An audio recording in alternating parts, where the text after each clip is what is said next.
에스더 9장 20절부터 10장 3절까지입니다. 먼저 9장 20절부터 28절입니다. 모르드게는 이 모든 사건을 다 기록하여 두었다. 그는 또 멀든지 가깝든지 아하수에로 왕이 다스리는 모든 지방에 사는 유다 사람들에게 글을 보내서 해마다 아달월 14일과 15일을 명절로 지키도록 지시하였다. 그날에 유다 사람이 원수들의 손에서 벗어났으며 그날에 유다 사람의 슬픔이 기쁨으로 바뀌었고 초상날이 잔칫날로 바뀌었으므로 모르드게는 그 이틀 동안을 잔치를 벌이면서 기뻐하는 명절로 정하고 서로 음식을 나누어 먹고 가난한 사람들에게 선물을 주는 날로 지키도록 지시하였다.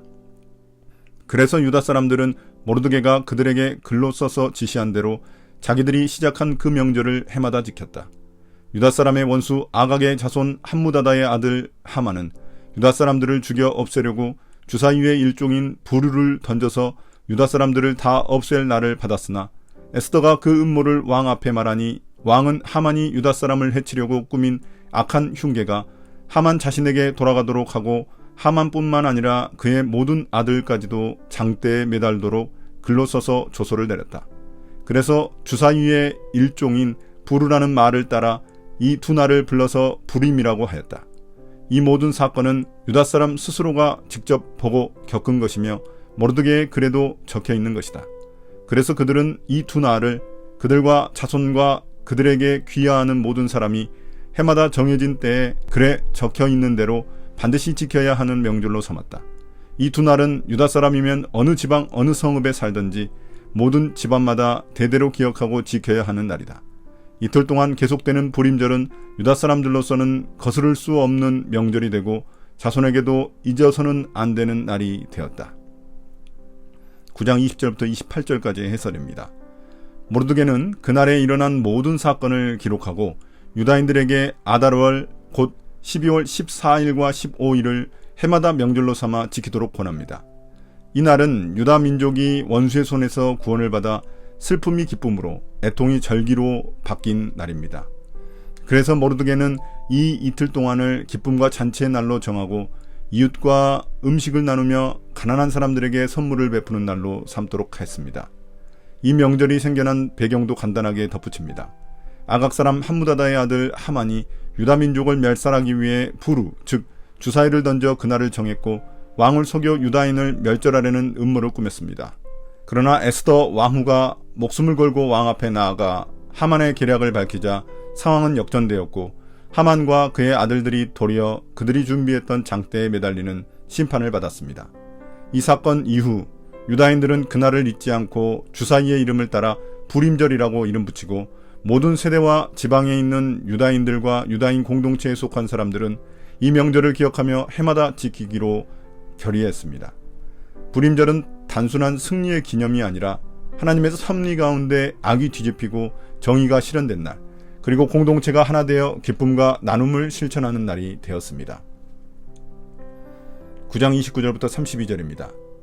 아비하일의 딸 에스더 왕후는 유다 사람 모르드게와 함께 전권을 가지고 두 번째로 편지를 써서 부림절을 확정하였다.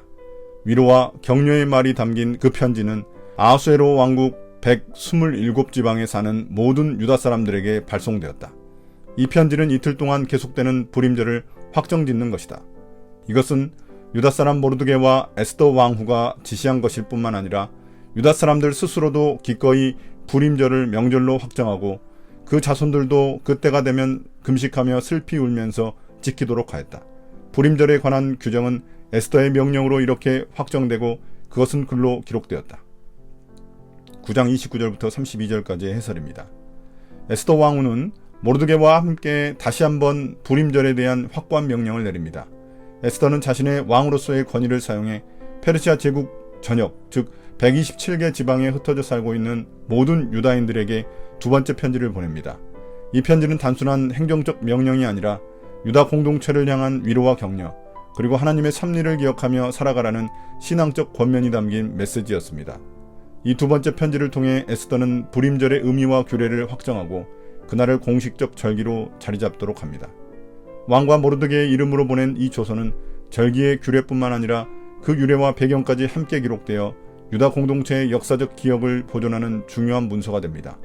단지 과거를 기억하는 데 그치지 않고 세대와 지역을 넘어 하나님의 구원의 역사를 지속적으로 기억하고 실천하도록 이끕니다. 10장 1절부터 3절입니다. 아하수에로 왕은 본토뿐 아니라 바다 건너 여러 섬에도 조공을 바치라고 명령하였다. 그가 그 막강한 힘과 권력을 가지고 이룬 모든 업적과 모르드게에게 높은 벼슬을 주어서 영화롭게 한 모든 내용이 메데와 페르시아의 왕조 실록에 기록되어서 전하여 온다. 유다 사람 모르드게는 아하수에로 왕 다음으로 실권이 있었다. 그는 유다 사람들 사이에서 존경을 받았다. 특히 자기 백성이 잘 되도록 꾀하였고 유다 사람들이 안전하게 살도록 애썼으므로 같은 결의인 유다 사람은 모두 그를 좋아하였다. 10장 1절부터 3절까지의 해설입니다. 에스더는 짧은 마지막 장을 통해 모르드게의 삶과 그 영향력을 조명하며 전체 이야기를 맺습니다. 이 세 구절은 단순한 결론이 아니라 하나님의 섭리와 정의가 어떻게 역사 속에서 완성되는지를 요약하며 한 개인의 신실함이 공동체 전체에 어떤 축복이 되는지를 보여줍니다. 1절은 아하수에로 왕의 권세가 얼마나 확장되었는지를 보여주는 장면입니다. 많은 섬들에게 조공을 요구했다는 점은 제국의 번영과 영향력이 그만큼 넓어졌다는 의미입니다. 흥미로운 점은 이러한 왕의 업적이 하만 시절이 아닌 모르드게의 리더십 아래에서 이루어졌다는 점입니다. 겉으로는 왕이 다스리는 듯 보이지만 실질적으로는 모르드게의 지혜와 공의로운 행정이 제국의 평화와 번영을 이끌었다는 점이 강조됩니다. 모르드게를 통해 하나님이 복을 주신 것입니다. 모르드게는 왕 다음 가는 2인자로서 유다 사람들에게도 존경을 받습니다. 그는 페르시아 제국의 고위직에 오르고도 자신의 민족을 잊지 않았으며 유다인들의 안전과 평안을 위해 끊임없이 힘썼습니다. 이로써 모르드게는 단지 성공한 정치인이 아니라 신실한 믿음의 지도자로 묘사됩니다. 하만이 권력을 자신의 이익을 위해 사용했다면 모르드게는 그 권세를 공동체의 생명과 존엄을 지키기 위해 사용했습니다. 오늘의 묵상입니다. 불임절은 단순한 민족 명절이 아닙니다. 이는 하나님께서 이방 땅에서 자기 백성을 어떻게 구원하셨는지를 기념하는 날로서 유다인들이 하나님의 섭리와 구원의 손길을 공동체가 기억하며 그 정체성을 유지해 나간 날입니다. 죽음의 위기 속에서도 하나님의 도우심으로 살아난 그들은 단지 그 사건을 기억하는 데 그치지 않고 그날을 공동체의 감사와 기쁨, 나눔과 섬김의 날로 정하여 해마다 지켰습니다. 이 절기는 곧 디아스포라 유다 공동체가 하나님의 백성으로 살아가기 위한 믿음의 실천이자 신앙적 정체성의 표지였습니다. 권력자 모르드게의 통치 아래 평안을 누리게 된 것은 단지 정치적 안정을 의미하는 것이 아니라 하나님께서 역사 속에서 여전히 자기 백성을 기억하고 인도하신다는 살아있는 증거였습니다. 오늘날 우리 그리스도인들에게도 주일이 바로 그러한 날입니다. 예수 그리스도의 부활을 기념하여 우리는 주일을 구원의 날, 부활의 날, 새 창조의 시작으로 지킵니다. 그날마다 우리는 하나님의 은혜를 기억하고 공동체로 함께 모여 예배하며 감사와 기쁨을 나누고 이웃을 섬기는 삶으로 우리의 정체성을 재확인합니다. 주일은 단순히 예배당에 앉아 말씀을 듣는 날이 아닙니다. 하나님의 백성으로 살아간다는 믿음의 결단을 재확인하는 날이자 세상 속에서 흩어진 교회가 다시 모여 하나됨을 경험하는 날, 그리고 우리를 구원하신 하나님께 삶 전체를 드리겠다고 다시 서약하는 날입니다.